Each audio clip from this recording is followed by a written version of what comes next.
Good morning, and welcome to the regular session of the Yuma County Board of Supervisors, also seating as all special taxing district, August 17, 2026, 9 a.m.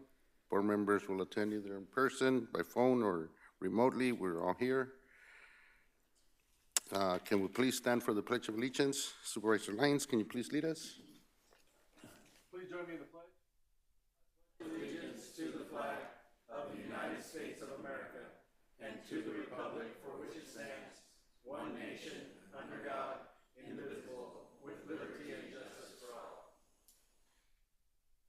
Thank you.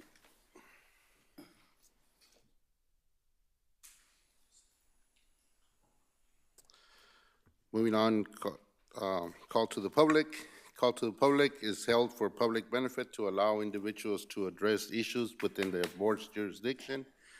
Board members may not discuss items that are not specifically identified on the agenda. Therefore, pursuant to Arizona Revised Statute 38-431.01H, action taken as a result of public comment will be limited to directing staff to study the matter, responding to criticism, or scheduling the matter for further discussion and decision at a future date. Public comments may be made in person or submitted by email at publiccomments@yumacountyaz.gov. The email forms of public comments will be accepted until 8 a.m. the morning of the meeting. All public comments will be read out loud during the Yuma County Board of Supervisors meeting that starts at 9 a.m. Desiree, do we have any emails? Where is he? We do not. Right there. Don't. And I do have some speaker forms, and I'll be calling you. Bill Painter.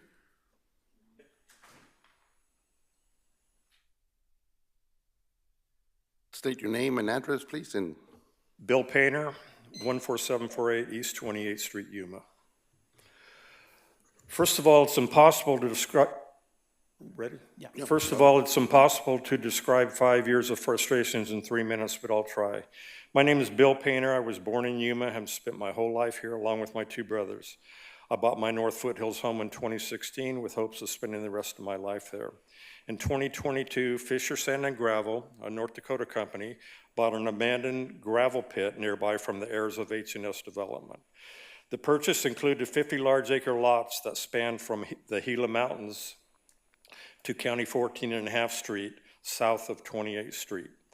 These lots are part of Foothills Mountain Estates and border the Foothills North subdivision. The area was clearly divided into 2.5 acre residential lots laid out along a proposed street named North Grandview Drive and even has a fire hydrant. The lots are the same as our lots north of 28th Street, but unfortunately were never zoned as residential lots. The Fisher operation has evolved into a 24-hour, 7-day-a-week operation. The excavation has moved within 100 yards of a residence. What started out as mostly excessive dust has turned into not only dust, but the never-ending pounding of rock crushers. In the past month, I've been awakened in the middle of the night more times than I can list here.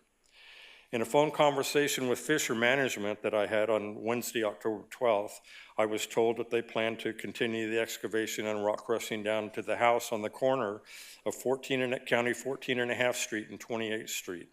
That house was recently purchased for $880,000. Gravel pit property is about 40 feet from 30 homes on County 14.5 and 28th Street, and hundreds of homes on adjacent streets. The complaints and lawsuits will never end if this continues. This has got to be stopped before it gets to that point.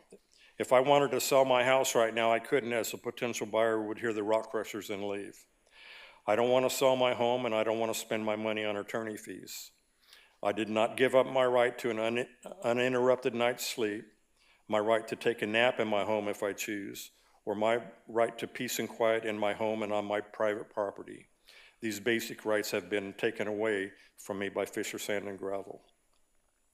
I've contacted ADEQ, Yuma County Dust Hotline, Yuma County Development Services, Yuma County Sheriff's Office, Yuma County Supervisor, and the Mine Safety and Health Administration, and have come up empty so far. The problem has been visible for 5 years, but been ignored.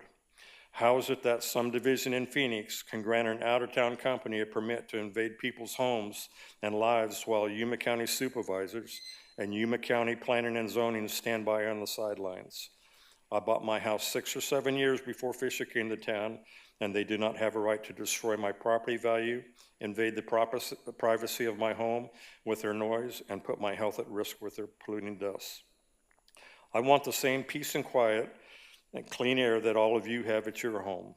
I call on our elected county officials to put an end to this and protect the hundreds of property owners that will be adversely affected if it continues. There is no coexisting with this gravel pit. They need to be miles away from our homes, not yards away. Thank you. Thank you. Ian, Thanks, Bill. can we look into that? Yes, sir. Okay, thank you. Thanks, Bill.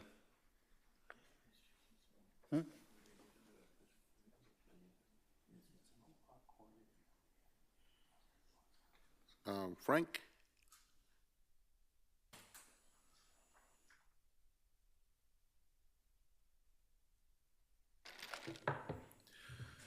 Good morning, Chairman Porches, members of the board, Frank Sanchez, Engineering Department, Senior Civil Engineer, Engineering Department. A couple months ago, Adam Griffin with Kitchell submitted this county administration building for an award for the American Public Works Association in the category of structures between $25 million to $75 million dollars. And we were notified that it did receive the award. On July 30th, I on behalf of the county, members of Kitchell and members of Pilkington showed up in Tucson to receive the award. So I have it here. I want to present it to the board and find out, getting the direction from the board, or where you guys want this placed at.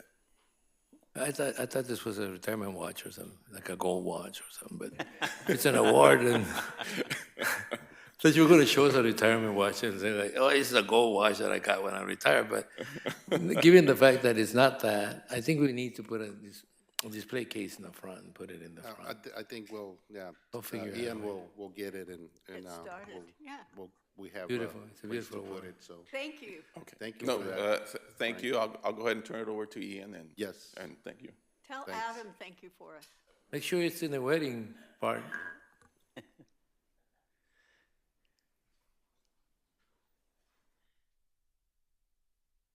Sandra Cole?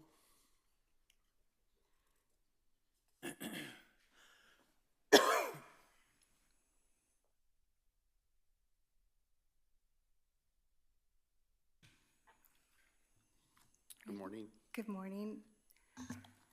Thank you for allowing me to speak. My issue is not about a specific, it's in general, but it is going to be specific.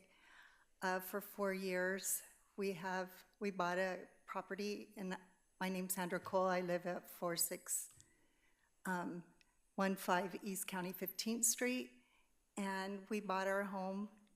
I plan on dying there, and this was where we are retiring to. So, but a year after we bought our property, an Airbnb moved in next door.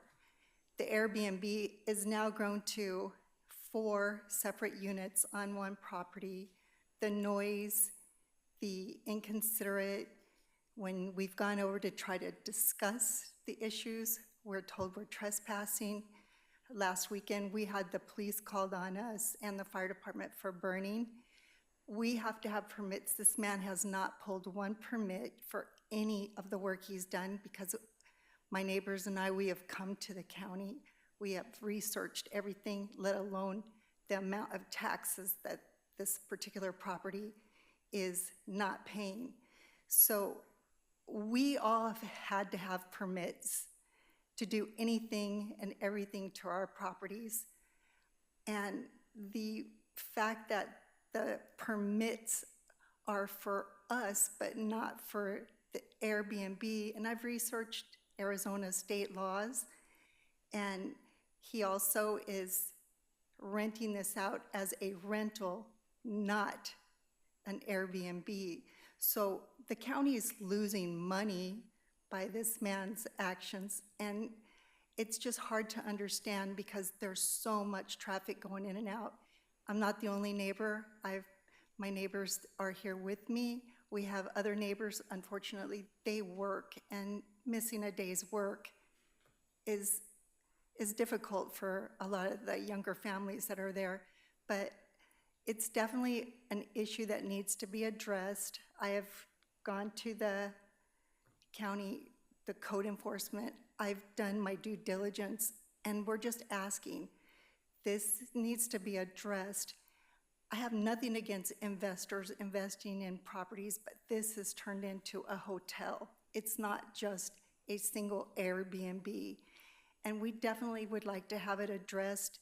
It also, you know, because when this first happened, I wanted to sell, but it's affecting property values also. So I've researched laws saying we can have our property reassessed for a lower tax rate, but that's not the point. Oh, you're good. Keep Go ahead, going. you're good. The point of the fact is we need oversight on how some of these Airbnbs are being ran. I've researched every community in the state of Arizona has got some type of laws, but here in Yuma, it's soft on it, and it's affecting, and I've kind of questioned 50 people. Of the 50 people, none of them have a problem with Airbnbs, let alone us. We have a problem. We don't want them next to us, but we also don't want them running out of control. Thank you. Thank you. Yeah, can we look into that? Yes, sir, will do. All right, thank you. I'm just glad it wasn't solved the initial problem, which was dying in the property. That's not gonna happen. Well, the initial problem, she came up and said, you know, she wanted to die in the property. And I thought she was going to help, and then said, we don't help with that, but we can help almost anything else. Yes, we'll look at that. I am with All it. right, moving on. Presentations, proclamations, and appointments during this segment of the, anybody else from the public before I move on, I'm sorry, that wishes to address the board? Seeing none, okay, I'll move on to presentations, proclamations, and appointments. During this segment of the agenda, board members may discuss the presentations and proclamations and may announce appointments to the Yuma County Planning and Zoning Commission and the Yuma County Board of Adjustments. No legal action will be taken. Is there any appointments? Mr. Chairman, I need to make an appointment to the Planning and Zoning Commission. It'd be Aaron Salyi. Okay, is that I noted? hope I pronounced the last name right. Got it. Duly noted, thank you. All right. Any other appointments? Seeing none. Okay, move on to presentations. Presentation of the mix with Yuma County El Condado, informado by Yuma 77.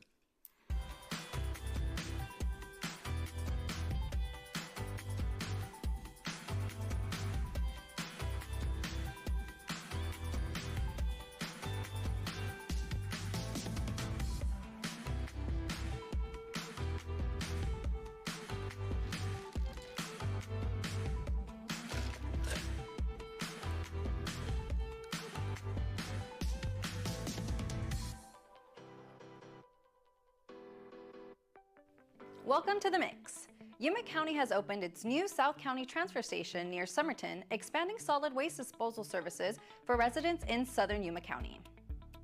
A ribbon-cutting ceremony was recently held prior to the grand opening. The facility, located at 5563 West County 19th Street, is free for residents and accepts household waste, recyclables, green waste, and other approved residential materials. Food, trash, and commercial waste are not accepted. I hope this area for South County really helps and maintains, keeps that our desert clean. And I'm just hoping that people take advantage. It's free. Use it. We're here for 3 days. As the need, if we needed more, that more days to be open, we'll definitely look into it and open it for more days. The transfer station is open Thursdays, Fridays, and Saturdays from 7 a.m. to 2:30 p.m. With the primary elections behind us, Election and Voter Services in Yuma County are preparing for the November 3rd general election. Are you prepared to vote? County officials are encouraging residents to make sure they're registered before the October 5th deadline. Voters can check their registration status and make any necessary updates ahead of the election. Whether you vote early or on election day, be ready to cast your ballot. For more information, visit yumacountyaz.gov and go to the voter registration tab. Yuma County's Community Emergency Response Team, or CERT, is looking for volunteers to help when disaster strikes and offers a free program to help them get started. The 20-hour program covers disaster preparedness, fire safety, basic medical response, and light search and rescue. CERT members can assist when professional responders are delayed while also supporting local emergency agencies. Those interested in serving their community can learn more or apply through the Yuma County CERT program at yumacountyaz.gov. We'd like to recognize Yuma County's WIC program for receiving the USDA WIC Breastfeeding Award of Excellence Gold Award for the second time. The award honors excellence in breastfeeding support, education, and peer counseling. Congratulations to the Yuma County WIC team for their continued dedication to supporting local families. Before we go, we want to make sure you're aware of a schedule change for the next episode of The Mix. With Labor Day weekend just around the corner, please remember that most Yuma County government offices will be closed on Monday, September 7th. As a result, the regular Yuma County Board of Supervisors meeting will be held on Wednesday, September 9th. Thanks for tuning in. Residents can catch the latest episode of The Mix by visiting yumacountyaz.gov and navigating to the VOD section. You can also head over to Yuma County's official YouTube channel. English episodes are available under the Mix playlist, while Spanish-speaking viewers can find the Spanish version under El Condado Informado. Both platforms offer access to current and past episodes. ¿Prefiere ver The Mix en español? No se lo pierda. La versión en español del programa está disponible bajo la lista de reproducción El Condado Informado en el canal oficial de YouTube del Condado de Yuma. Gracias por acompañarnos. We'll see you next time.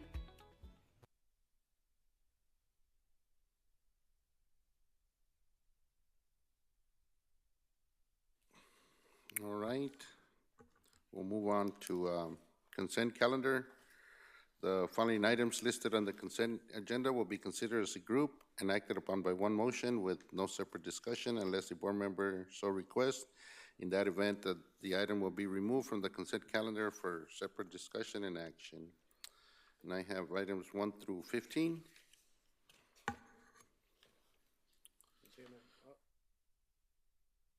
Mr. Chairman, I'd like to make a motion that we approve items 1 through 15 with the exception of number 6. Is there someone from Human Resources here? Human Resources, okay, fine.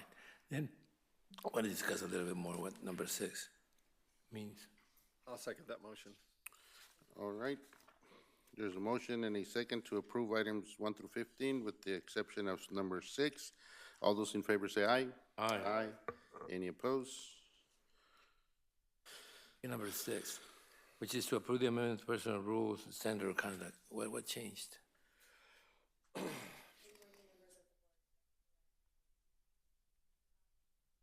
For questions? Sorry. Hi. Okay. Good morning. Begin here. What was your question? I'm so sorry. The question was, Supervisor what Reyes. changed? You said Human Resources approved the amendment to personal rules, standard of conduct. What changed? So we added number 11 under Part C regarding camera usage and recording devices. So we added one thing Yes. to the standard conduct. We did not remove anything. Okay, good. Thank you. That was it. That was just the Okay. question. With that answer, I'll make a motion. We approve item number 6 as presented. I'll Thank you. second the motion. Thank you. There's a motion and a second to approve item number 6. All those in favor say aye. Aye. Any opposed? Motion carries. Thank you, Jessica. Moving on to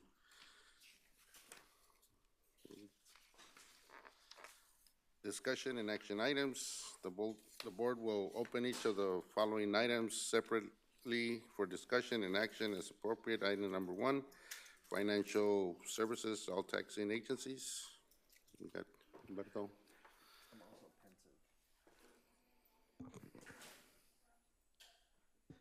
Mr. Chairman, members of the board, good morning. I'm Humberto del Castillo, Chief Financial Officer.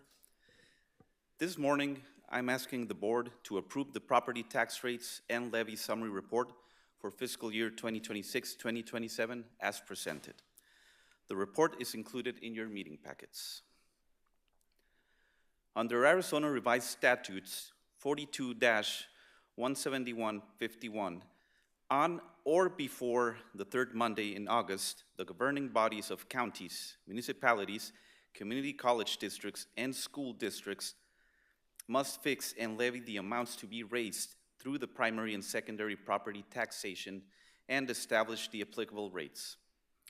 Approval today will allow Yuma County to complete the annual levy process within that statutory deadline. Following the adoption, Financial Services will provide the final levy information needed to extend the tax roll and will notify the Arizona Property Tax Oversight Commission of the county's primary levy as required. The final information will also be coordinated with the Treasurer's Office for the property tax billing and collection process. Arizona Revised Statutes 42-17155 separately requires the county to compile all of the adopted rates and levies and valuations for all the taxing jurisdictions or authorities on the state-prescribed county property tax information worksheet and post the complete worksheet on the county's official website within 7 days of the adoption. Our office will complete that posting. This year's report includes all taxing authorities or jurisdictions submitted for the county tax roll, including districts with a zero levy. Those zero levy districts are retained intentionally in this report for transparency. The report identifies 2 new taxing authorities. Both are associated with Bienestar Estates 12, Phase 2 in San Luis, an enhanced municipal services district and a street lighting district. They are highlighted in yellow in pages 5 and 8 of the special district report. The board directly establishes the rates and levies for Yuma County and the districts governed by the board.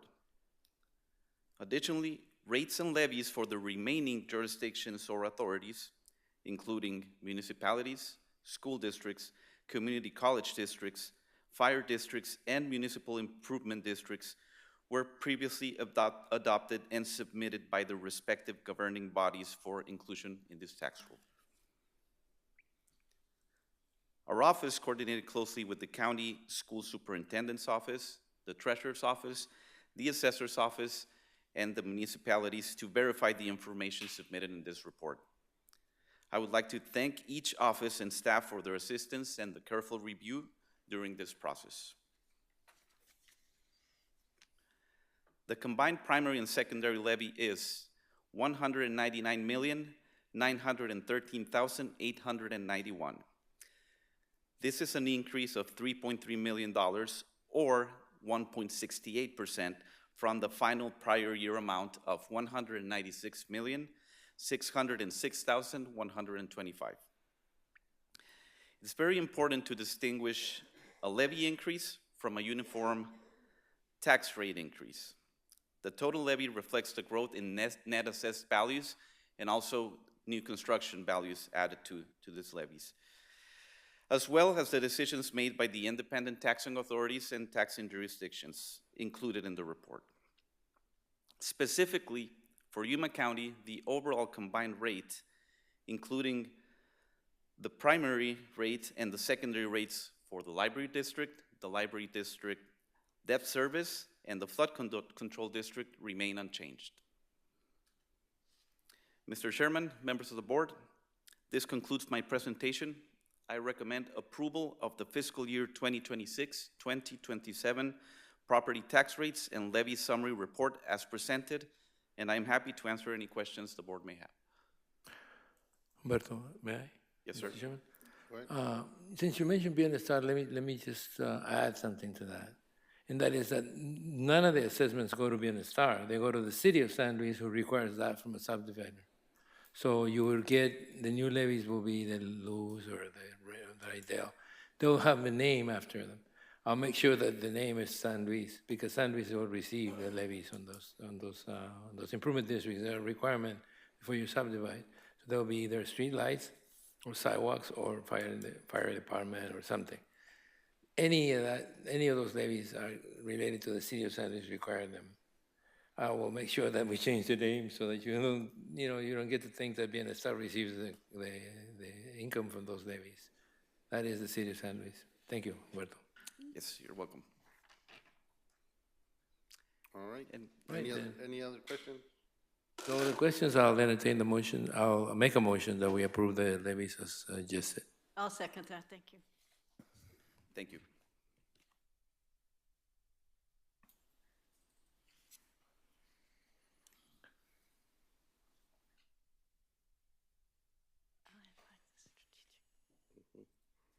Motion to approve. Okay, This was there's a motion and a second to establish and adopt the property tax rates and assessments of property taxes for applicable Yuma County property tax levying authorities, special districts, and improvement districts for fiscal year 2026, 2027. All those in favor say aye. Aye. Any opposed? Motion carries. Thank you. Moving on to item number 2. Discussion and possible action to approve 4 proposed additions to department levy level initiatives for election services, health district, sheriff's office, and assessor's office to be included in the Yuma County fiscal year 2025, 20 to 2029. Robin? Good morning, Chairman, members of the board. Robin Stallworth Poquet. I'm here to give you a very brief update on the strategic plan and request approval of the 4 additions to department level initiatives for the department's assessor's office, Yuma County Sheriff's Office, health, and election services. A strategic plan shouldn't be something that we create, publish, and then we go put on a shelf and, thank you very much, and leave there. It definitely should be something that's a living roadmap, one that's going to keep us focused on where we're going, measures the progress that we've made and that we're making, and allows us to adjust as priorities evolve. Today's update is simply an opportunity to highlight that progress and recognize the work happening across the organization that's keeping us focused on what comes next. Of our 5 priorities, exceptional customer service, healthy and safe communities, effective governance, operational excellence, and growth and development, each have 3 goals under which there are 52 department level initiatives that were created at the time that we created the strategic plan. And I should mention, when we adopted the entire plan in June of 24, the organization across all departments and offices has been extremely focused on ensuring employees and partners are aware of our values of growth, responsiveness, excellence, accountability, and trust, and making sure that those things are represented in our everyday operations. Overall, our strategic plan has met 54% completion of the department level initiatives identified. We have the majority of which are on track. 10 of those items have been completed, and we have 3 that have experienced minor disruptions that I'll mention in just a few minutes. Across the 5 priorities I mentioned, these are the number of initiatives, and they were previously action plans. I wanted to talk about that for a quick second. Initially, when the strategic plan was adopted, we identified the department level goals as action plans. They're listed here. Obviously, exceptional customer service remains a core strategic priority of which we hope all departments and offices are focused on a daily basis. And we noticed that we have some changes in terminology across different things like long-term planning processes. So our department level action plans are initiatives for the departments, and we are making sure that that terminology is carried across the annual year-long process that we focus on long-term planning.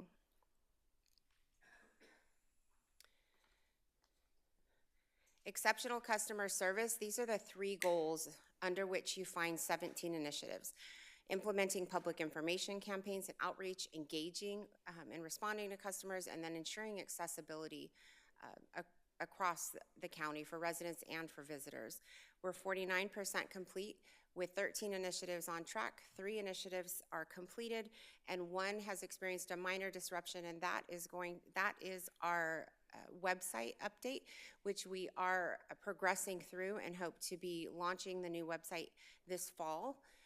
We did experience a minor disruption in that because of a change in the vendor that we were utilizing to accomplish the website redesign. Healthy and safe communities, our goals are enhancing public safety and community preparedness, improving programs and services that enhance the health and well-being of the community, and supporting effective mental health services. Departments are advancing initiatives that support public safety, prevention, and community well-being. Moving forward, we'll continue to strengthen programs that improve the quality of life and the community safety. All of the initiatives under this priority are on track. Effective governance, the 3 goals under this priority are prioritizing responsible, sustainable, and efficient resource management, creating policy that's aligned with community values and engaging on a legislative level, and maintaining a qualified workforce, prioritizing competitive compensation, and then meaningful recognition of service. Our focus in this area remains on accountability, transparency, responsiveness, and stewardship. We are strengthening policies, processes, and decision-making across the organization with these 12 initiatives and continuing to build public trust and organizational effectiveness. We have 12 initiatives here, and the 6 are on track, 4 have been completed, and the 1 minor disruption is finishing with IT, ensuring that we complete the enterprise-wide Oracle stabilization and optimization project, which is still moving along. Operational excellence, those goals are supporting innovative process improvement, ensuring continuity and quality outcomes, promoting professional development across the organization, and establishing benchmarks, standards and benchmarks, which have been a really great conversation as OMB starts strategic sessions this last couple of months. All initiatives are currently on track, with the exception of the 3 that have been completed. Growth and development, those goals are attracting economic opportunities, supporting Yuma County's vision, facilitating needed infrastructure, and supporting comprehensive and inclusive community planning. The 4 initiatives identified here have remained on track. This year, the teams from Risk Management and OMB have implemented the long-term planning cycle, dedicating staff and resources to provide to departments to focus on the long-term planning components. Essentially, this begins with identifying risks, updating your strategic initiatives and performance measures, and then updating your department-level 5-year plan as you begin to prepare your budget. This cycle focuses on streamlining planning processes and recognizing relationship one to the other. OMB office under Budget Director Lucia Gomez is currently conducting strategic sessions, collecting important data, making sure that the strategic plan continues to be updated, as well as performance measures for each department and office. This is our team with the Strategic Plan Committee. Josh Scott, Deputy County Administrator, myself, Major Bratcher from the Yuma County Sheriff's Office, Diana Gomez, our Chief Health Officer, Lucia Gomez, our Budget Director, and Craig Sellers, DDS Director. In June, we've chosen our chairperson to be our Budget Director, Lucia Gomez, and Vice Chairperson, Craig Sellers. In December, Chairperson Lucia Gomez will be before you with a more comprehensive update of the strategic plan that is going to focus heavily on key performance indicators, which is supporting data-driven decision-making across the organization, and will highlight progress for many of the department level performance measures. Thank you for your time, and briefly, I want to mention the 4 initiatives. Election Services Division would like to include an initiative to modernize election equipment and technology. Health District Vector Control has identified an initiative to increase vector control capacity by enhancing testing capabilities to strengthen public health surveillance and response. The Sheriff's Office has identified a needed initiative to develop a life cycle replacement schedule for public safety equipment and technology that support their operational readiness. And the Assessor's Office has identified an initiative that they have already begun supporting employee leadership and growth programs under the appropriate strategic priority. And I can answer any questions you might have. Any questions? No question, just a comment, Robin. I really appreciate the dedication of this group in putting forth a strategic initiative and then spacing it out to, or having a 5-year cycle for making those improvements. And I've seen tremendous improvements already in the last couple of years, even as you've approached this, discussed it, and talked about it, and then, you know, implementing it has been, I think, professional, where we're seeing and being recognized for customer service. Not perfect yet, not saying we're perfect, just saying we're moving in the right direction, thanks to the dedication of this team, and I really appreciate the leadership. Thank I you. second that. Much appreciated, thank you. And Robin, I wish you to put the 4 initiatives in the presentation so we'd have had something to look at. But they're in the packet, so. It is attached to the packet. I apologize. I think I recognized that on Friday when Okay, I should have. that's fine. I apologize. Thank you. So do we make a motion? We'll forgive you.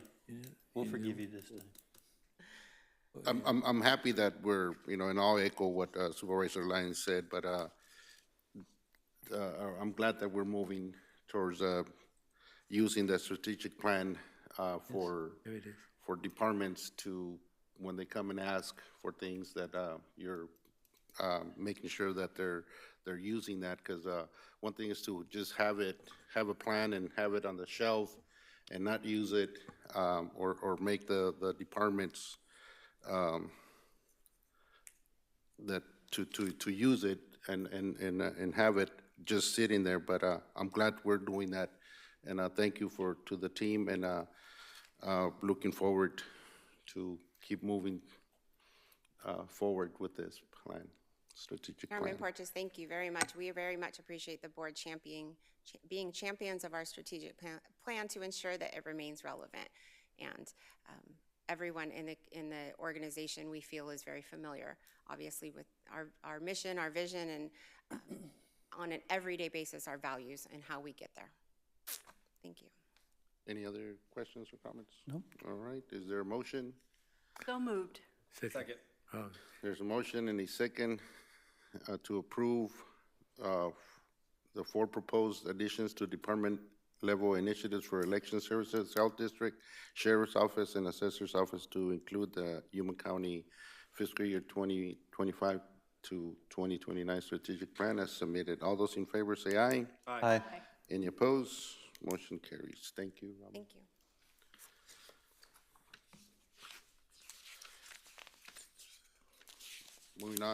Moving on to item number 3, engineering.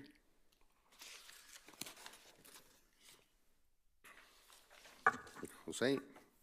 Good morning. Good morning.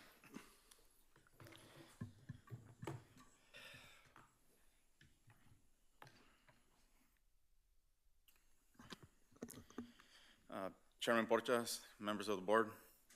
My name is Jose Quesada, Yuma County Engineering Building CIP Manager. I'm here to seek direction from the Board of Supervisors on how to proceed with the Recorder's Office renovation project. Following the board meeting from July 8, 2026, I will be presenting 3 options that include competitive pricing, utilizing the Arizona job ordering contract for the board to review. In addition, Yuma County Recorder Dave Lara will have the opportunity to present and provide valuable input. Quick recap. About a month ago, in the July 8th meeting, the building CIP projects were presented. Guidance was to table the recorder renovation project and present more information as the project exceeded the budget.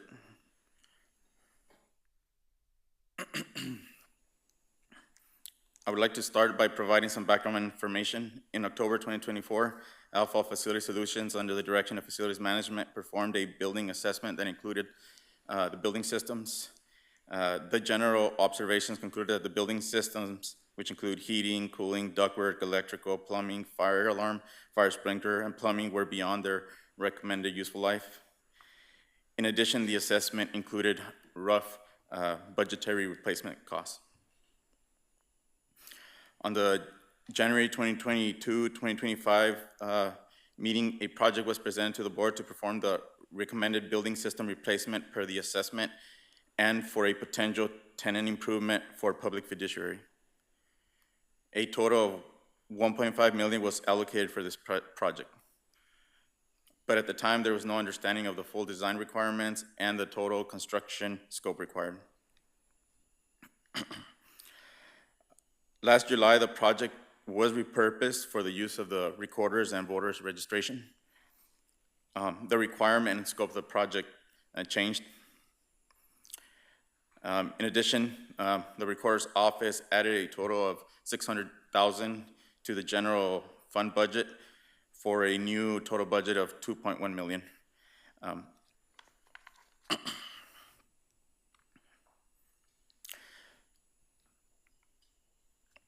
Currently, the project drawings are 100% complete, and in May, they were submitted for permitting to the City of Yuma by Thompson Design Architects. Just last week, the City of Yuma approved the drawings with no comments, and the permit is ready for payment.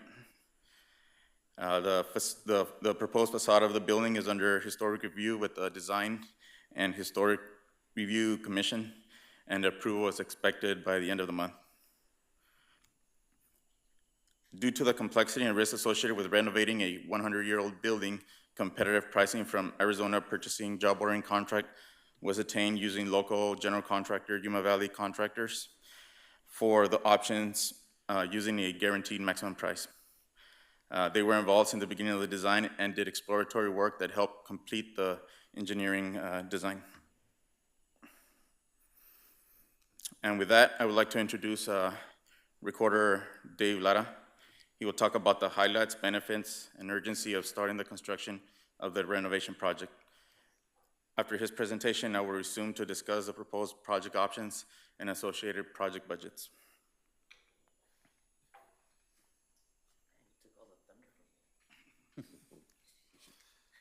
Morning. Good morning, Chairman, members of the board, everybody. Good morning.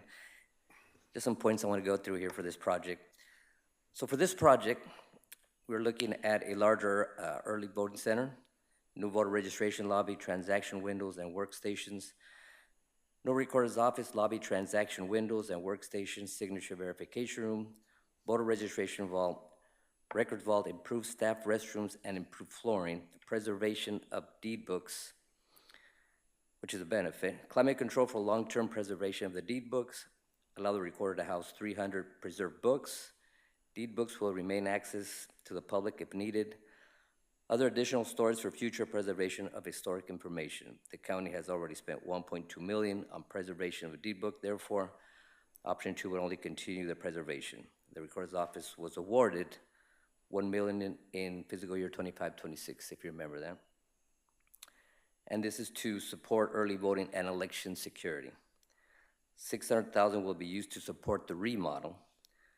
$5,000 monthly is being used to pay for current lease building.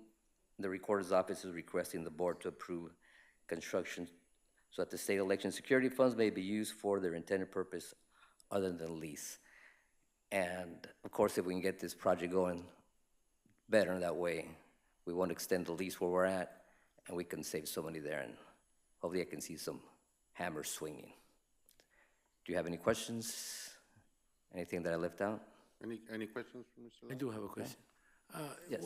Building, when I see the proposed floor plan, I see it more like where you are, the corner of it. Yeah. It says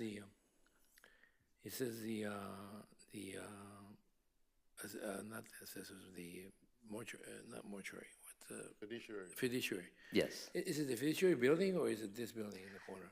They were originally moving into that building, but I decided to stay in that building, and fiduciary moved into the area where I was gonna move into this admin. Now, if you look at the purple area, where it says early voting center, now that has been redesigned to make it a lot more efficient and easier for the voters. If you look at, so the entrance, and then it'll be like an assembly line, it'll be more efficient where the voters then exit through the rear door instead of causing a maze inside and causing a log jam. I like it. I actually like the floor plan.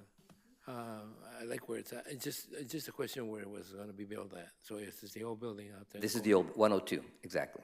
Where we actually had the recorder's office before. Exactly. And then also, this is gonna be designed for future expansion. I mean, Yuma County is only growing, so we'll have more voters. And this is thinking for the long term, and this will make it a lot better for everybody. Also, it will make it better for you because I would have to share this building on election month, 27 days, and this way, we're out of the way, and the voters can just take care of business. People want to record their deeds are also in their designated area, and we don't have different offices bumping into each other. So it'll make it a lot efficient for everybody. Like I said, I like the floor plan. So now that I know the location, it's fine. All right. Any other questions? Any other questions for Mr. Lara? No? Thank All you. right. Thank you. Thank you. David. Thank you. But we set aside some funds to remodel that building. Is it within the budget? Okay. Yes, Any other questions for Jose? Oh, there we go. Or you got more? Yeah, I have a couple Okay. more slides. Got a little ahead of it. What slide am We want to approve it so they can start. I? Okay. Yeah. Alrighty, so I would like to review 3 options for construction that impact the total cost of the project.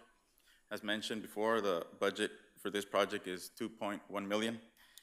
The table compares 3 options with all costs included: construction, owner-provided services, and proposed owner's contingency. In addition to the scope discussed by Dave Lara, I would also like to note that with this project, if approved as designed, the building will feature new building systems like HVAC, electrical, lighting, fire sprinkler, and fire alarm, and also now have a drop ceiling for improved acoustics and security. Option 1 was presented in the previous board meeting. In this option, items that can be owner-provided services like low voltage and building signage were included in the contractor's proposal. Additionally, the contractor's contingency was included in the construction scope.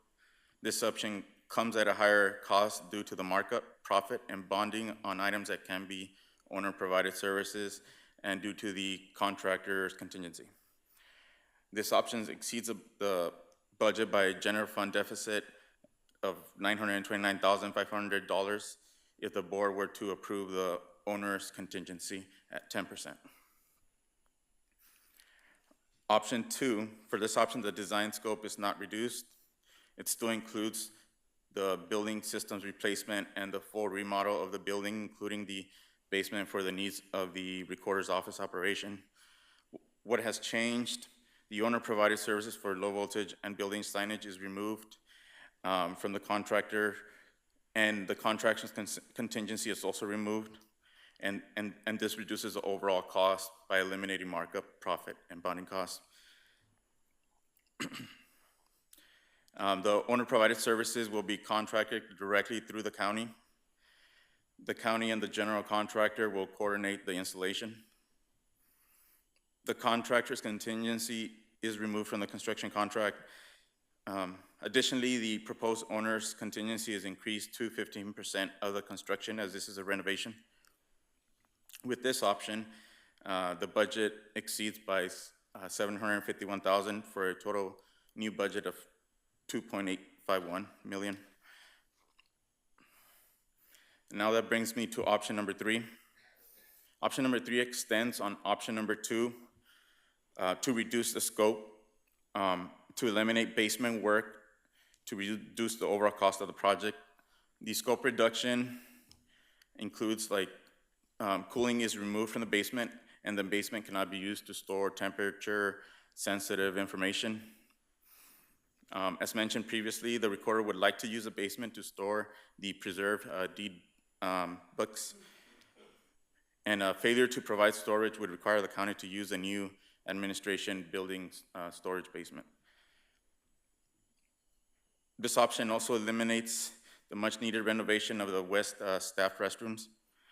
The restroom fixtures and overall layout of the interior of the restroom is not ideal. The spacing, lighting, flooring, and exhaust are in poor shape. And finally, this option also eliminates flooring replacements, which during construction, some damage is expected. And this option exceeds the budget by roughly $500,000 for a total budget of $2.6 million.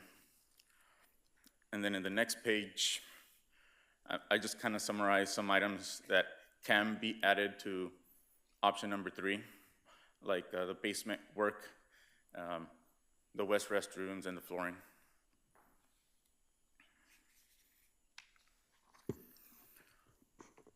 After meeting with the recorder and county administration leadership, the recommended approach is option 2. And some of the benefits includes the full replacement of the building systems and performing the renovated suggested by recorder to improve their operations. This includes the renovation work for the basement, staff restrooms, and the flooring. Also, I would like to point out that the cost of the renovation is about $207 a square foot for the total cost of the project, including owner-provided services. Compared to new construction, I mean, that could be 3 times as high. And also, I would like to point out that the changes that the recorder is recommending for the floor plan is covered by the amount that they provided. And additionally, we would like to recommend to use contingency from the general fund for CIP construction projects to fund the deficit. And if this approach is recommended, we would request the board to authorize the engineering director to sign an agreement between the Yuma County and Yuma Valley contractors utilizing job ordering contract under Arizona purchasing. I have a question for Ian. Ian, what's the budget? What budget did we set aside for this? How much? So we have $1.5 million in the budget for this project, plus the recorder invested $600,000 of his state legislature approved $1 million from last fiscal year, or maybe it was 2 fiscal years ago. Let me ask a question. Why did you went up from 10% to 15% of the owner's contingency? Normally contingency is 10%.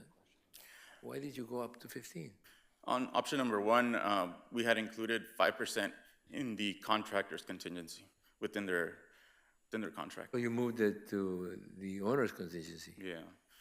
And mainly it's because it's a renovation project, so, I mean, we don't know what we're gonna find out once they start demoing the old equipment. Now, let me ask a question about addendums. So if we choose option number 3, which is the cheaper one for the county, what kind of contingency will we be facing? Because you mentioned a couple of things that weren't done under that project, under that proposed budget number 3. So if we did a lot of this stuff, it would end up being the budget number 2, wouldn't it? If we did a lot of the stuff that we left undone.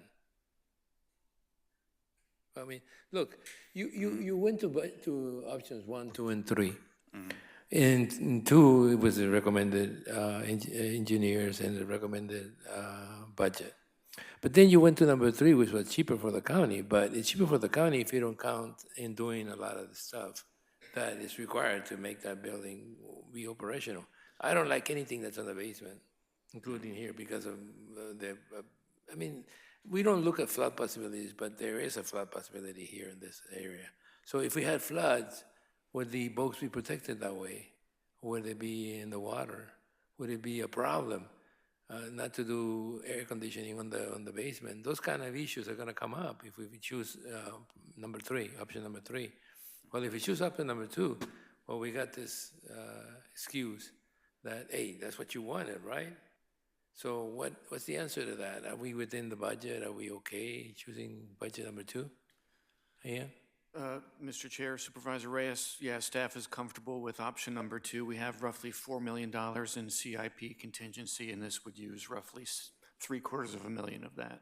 I'd like to have that 15%, that 5% moved to contractor's contingency up there instead of a 0. I know contractors, they're not really the easiest people to work with. They always come up with a contingency situation, something that you didn't think about when you started the project. So having that 5% in there make me a lot more comfortable than having 15% owner's contingency. Because if you don't use it, you get to keep it. I hardly ever see in a project doesn't use the contingency. But whether it's 10 or 15 will determine really what that contingency will be. Now, if you left 10% there and 5% up on the contractor's contingency, I think it would be more, I would look at it more okay than leaving the 15% of the owner contingency in the owner's contingency line item. What do you think? Yeah, I think that's fair. Okay. So if it's within budget. Chairman, I had a couple questions. Tony? No, it's okay, it's okay. Okay. We've done some remodels. We haven't not been successful. We've ended up demoing a few things. Spending this money, are you confident that we're not gonna have to revisit some of these issues within a 5-year time frame? So during this project, we used the same contractor to do some exploratory work. And so he looked at the basement and also the first floor, and we also had a structural engineer look into it. And as far as, for example, the joists of the first floor, those were in good condition, so they approved that. On the basement, we were able to look at the So they've metal accepted decking. some on-site conditions? Yeah. During a preliminary walkthrough? Okay, that's a good thing. Can you explain to me the difference between option 1? It seems to be about $170-something thousand. Yeah, so in option 1, there's 2, so we had owner-provided services for low voltage and for building signage are included in option 1 under the construction contract, and also the contractor's contingency.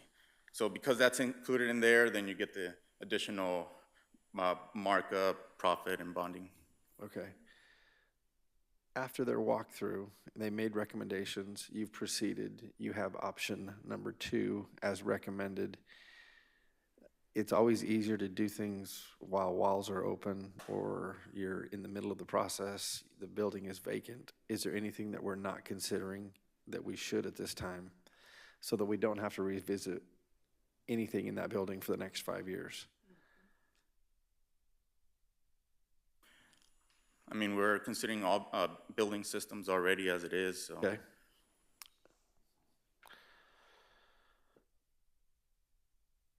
And facilities, they concur with this recommended number 2?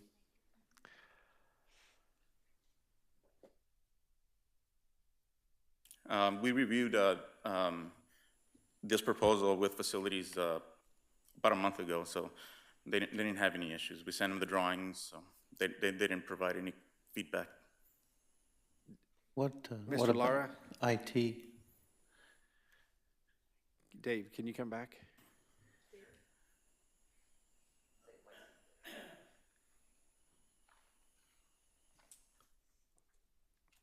Is there anything in here that has been omitted that you deem necessary? I don't think so. I mean, we did the walkthrough. I think everything, that's why option 2 is probably, I mean, I'd like to go in option with the most expensive one, but option. Can you substantiate why? I don't disagree. I just don't want to revisit anything within 5 years on the building. Floor coverings, things like that, which would make it a lot prettier or nicer. And that brings up the cost.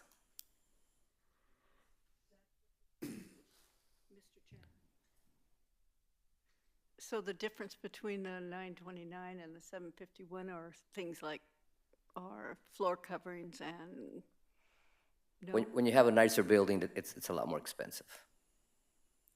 Okay. Anything else? Jose, the difference between the 751 and the 929, what are we leaving out? Yeah, no, it's just that to reduce the cost from option 1 to option 2, we remove owner-provided services from the contractor, and then we would contract them directly. Okay, Okay. all right. So we're not actually removing anything from the overall project. Okay, that's what I wanted to understand. Perfect. Mr. Chairman, I was just going to ask too, on IT, have they looked at this? As far as, with technology, the way it's continuing, can we get ahead of it while we're doing this? Have they had input, I guess is what I'm asking. No, that's a question for you. I'm not the engineer. I like to answer that.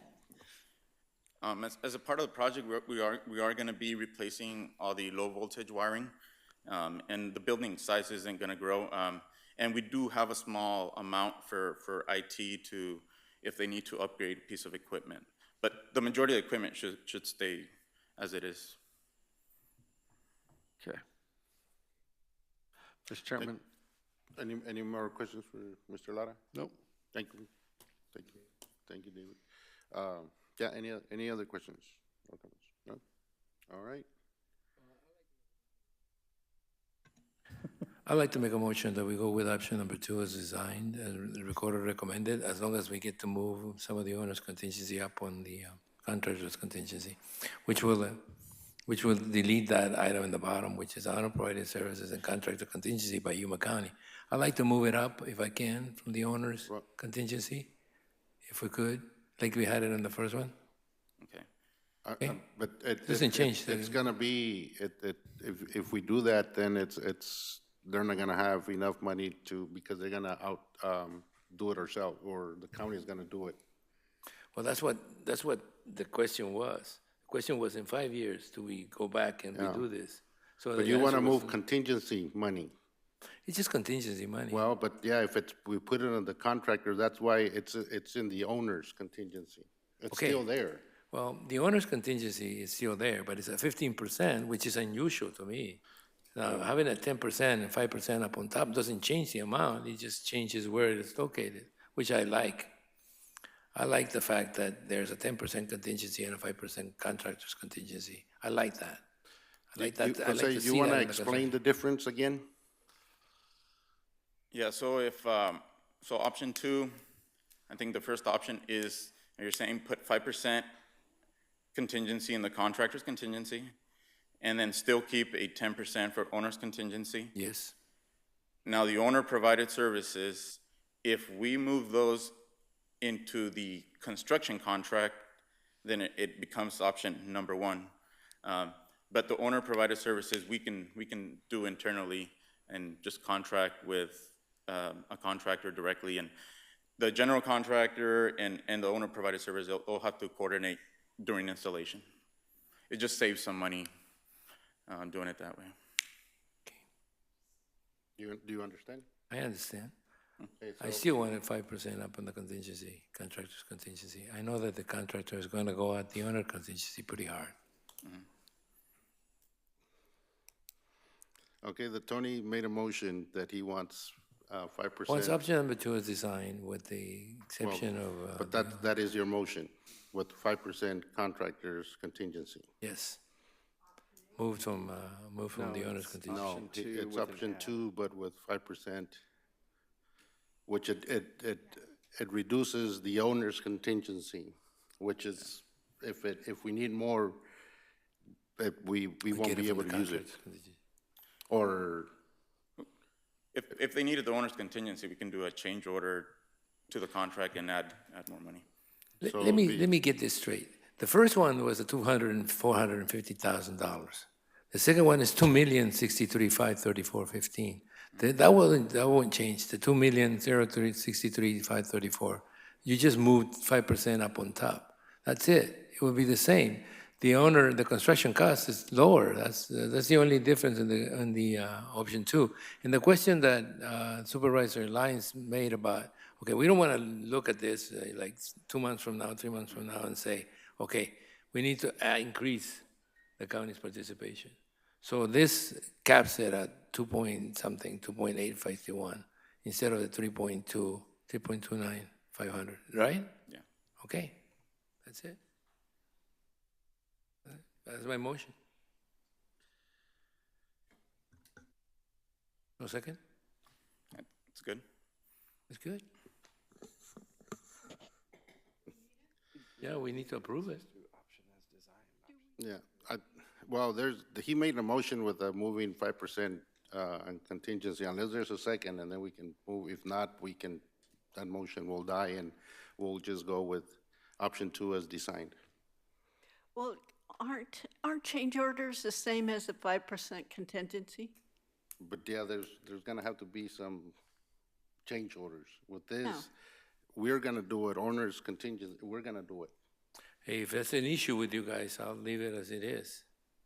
I think we should just do option B. I mean, Okay. everybody's already agreed on it. Why Okay. shouldn't we just use one that they want? Well, the reason I didn't agree to it is because of the zero in the budget for contractors contingency. Because we can always go to the owner's contingency and get it from there. I just wanted to have assigned at least 5%, because I thought 15% was a little high for a contingency amount. Now, do you agree with that or not? I mean, 15%, that's what we recommended, just because it's a renovation, and once we start demoing, we don't know what's gonna happen. It's possible that we might not even use it, right? But it's there in case we do find something, and with that amount, if something major is found, we'd still have to come back to the board to authorize any additional work. And if I may, it does keep it under our control, which is beneficial. And I think that's the main, thing, so. Oh, it's okay. If you can't find yourselves in agreement to that 5%, I'll remove it and just move to approve option number 2 as designed. All right, there's a motion and a second to approve option 2 as designed. All those in favor say aye. Aye. Any opposed? Motion carries. Thank you.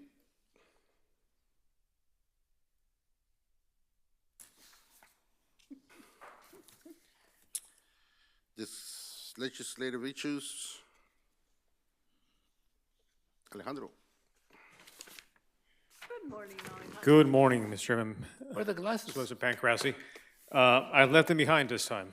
I was told I looked a bit older with the glasses on by some supervisors, so I'll decide to look younger today. Okay. So Alejandro Figueroa, Economic Development and Intergovernmental Affairs Director for Yuma County. Let's start with slide 1. So Maricopa County Superior Court Judge David McDowell issued his ruling in the signature challenge to Proposition 212, the Protect Education Act. The measure would generally limit ESA eligibility to families earning $150,000 or less, with certain exceptions, and add new spending restrictions and oversight requirements. The judge disqualified signatures connected to certain circulators and petition defects, but did not determine whether the initiative qualifies for the ballot. Arizona does not verify every petition signature individually. Instead, counties review a random sample of 5%, and the Secretary of State uses those results to estimate how many signatures in the remaining pool are valid. After duplicate exclusions, approximately 323,900 signatures remain. Proposition 212 needs 255,949 valid signatures, meaning roughly 79% of that pool must be valid. A rate slightly above that level could allow the measure to qualify, while a rate below it could leave the measure short. The treatment of certain duplicate and previously rejected signatures also remains disputed. So both sides appealed portions of the ruling to the Arizona Supreme Court, which established an expedited schedule with oral argument. August 20th is the state's ballot printing deadline, which is driving the accelerated review at this point in time. So the bottom line is that Proposition 212's ballot status remains unresolved as of today.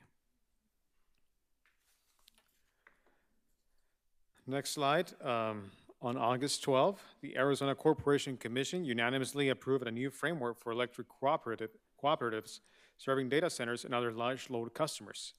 This does not approve a specific data center or electric service agreement. Instead, it creates a standardized process for future agreements involving the Arizona Electric Power Cooperative, also known as AEPCO, as a wholesale power provider, a local distribution cooperative, and the larger load customer. Each proposed agreement must still return to the Commission for approval, modification, or denial. Commission staff will evaluate whether each agreement serves the public interest, includes reasonable rates, and prevents existing customers from subsidizing the new commercial operation. The central policy is that growth should pay for growth. A data center or other large customer must cover the costs created by its project, including new transmission lines and other infrastructure. This protects residential, agriculture, and most small business cooperative members from having those costs added to their electric rates. The framework could make a larger industrial recruitment in rural cooperative territories more predictable while protecting existing customers. However, it applies only to APCO and the 5 participating distribution cooperatives. It does not directly apply to APS. Therefore, the immediate effect on Yuma County is limited, but it reinforces the broader state policy that a larger load customer should pay for the infrastructure costs they create.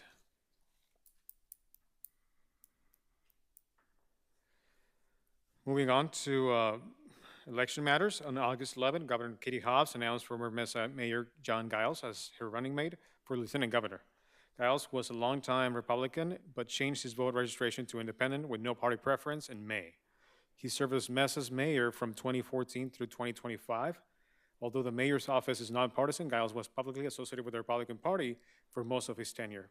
Arizona voters approved Proposition 131 in 2022, creating the lieutenant governor position beginning with the term that starts in 2027. This will be the first election in which candidates for governor and lieutenant governor appear together as on the ballot as a joint ticket. The lieutenant governor will replace the Secretary of State as the first person in line to succeed the governor. State law also requires the governor to assign lieutenant governor to serve as chief of staff, director of the Arizona Department of Administration, or another appointed position. The Hobbs-Giles ticket will face the Republican ticket of Andy Biggs and former Senator Kerr in the November 3rd general election. On the federal front, on August 8, the Senate voted 90 to 6 to approve a temporary continuation resolution. It would keep the government funded through December 11, or until the fiscal year 2027 appropriations are enacted, whichever comes first. Funding would generally continue as fiscal year 2026 levels with limited target adjustments. This is a temporary bridge, not the final federal budget. The immediate purpose is to prevent a government shutdown when the current fiscal year ends on September 30th. However, the Senate bill is not yet law. The House previously passed a different version that funds the government only through December 4th and does not include the Senate's delay of the OMB grant rule overhaul. The chambers must resolve those differences, and the president must sign the final legislation before the deadline. For counties, the most significant provision is a proposed delay of changes to the OMB's uniform guidance. These federal rules govern how Yuma County administers federal grants and pass-through funding for services such as public safety, transportation, public health, housing, and emergency management. OMB's proposed overhaul was scheduled to take effect October 1st. NACO has raised concerns about the implementation timeline and potential new responsibilities involving grant termination, audits, costs, subrecipient monitoring, and federal compliance systems. If the Senate provision remains in the final bill, the existing grant framework would stay in place through December 11th. This would give counties additional time to understand and prepare for the changes, but it would delay, not cancel the OMB rule. The key issue to monitor here for staff is whether the House accepts the OMB delay as part of the final funding agreement or not. Lastly, on the binational front, there are 3 developments worth noting. First, Mexico has asked the United States to avoid new tariffs during the USMCA review and reduce existing auto and steel duties. Economy Minister from Mexico noted that Mexican-made vehicles face a 25% U.S. tariff, compared with 15% for vehicles from Japan, South Korea, and Germany, even though Mexican vehicles contain significantly more U.S.-made content. Formal talks are expected to continue next month.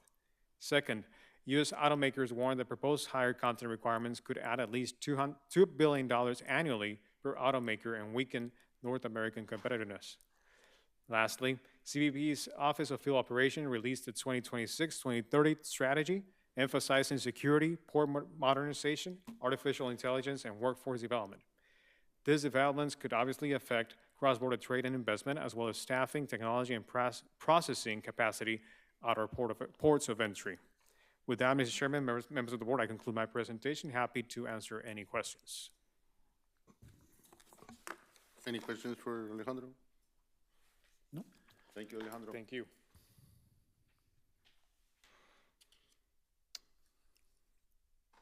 Current events, moving on to current events. Lynn? I only attended the grand opening of the South County transfer station. Other than that, it was a quiet couple of weeks for me. Okay.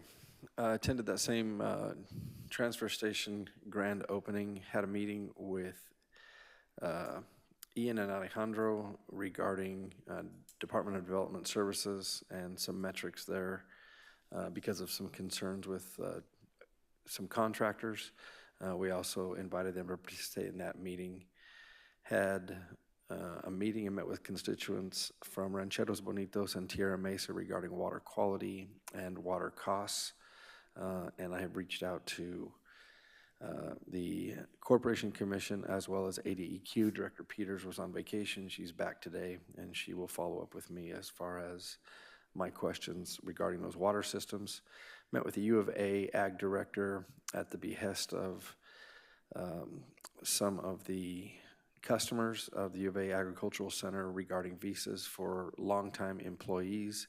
Reached out to a couple of congressmen and UCSIS to be able to get those visas approved so they could stay in Yuma.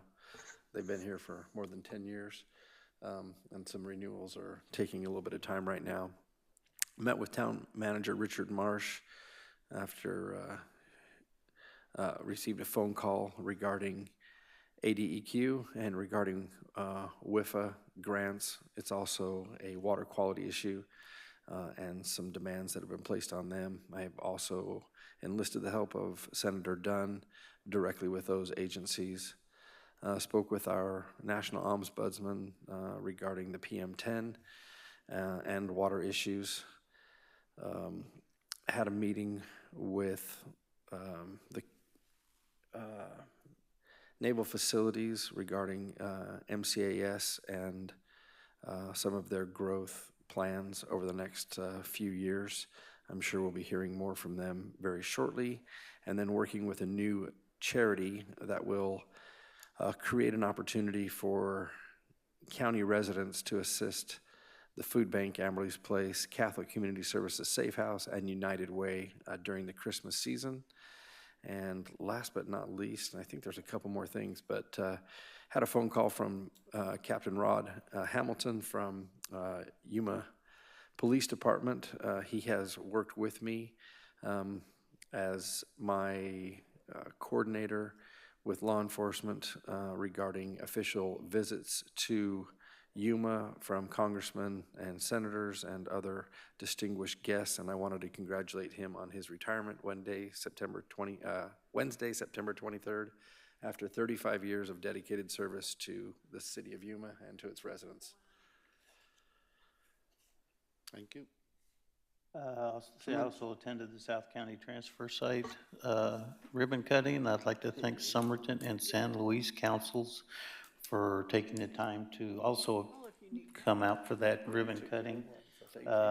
Foothills Rotary meeting, LEPC meeting, attended a core pipeline meeting as well. I met with the Foothills group, had a community meeting out in the Foothills as well. Met with the sheriff's office, admin staff, and the sheriff reference to the Mr. Painter's issue with the rock quarry and dealing with different things for that, and several other people. Okay, we went to the river cutting. I guess all of us went to the river cutting of the South County's transfer station, which the only thing I requested was that they move the sign up to the front of the building because it's tough to find it under the address system. So it's easy to find once you know where it's at, but if you know where it's at, it's tough to find. So that, and I met with some people from Gadsden, constituents from Gadsden regarding the water system. I think the water system was sold to this Texas company that incredibly got the ACC to approve an increase in rates. So I got signatures from about 150 people in my office. I'll turn over to Ian so that he can start dealing with that issue of water in the Gadsden area. So I think that's pretty much it. Yeah, I think we're gonna have to have meetings pretty soon, but I don't wanna mention that until we do.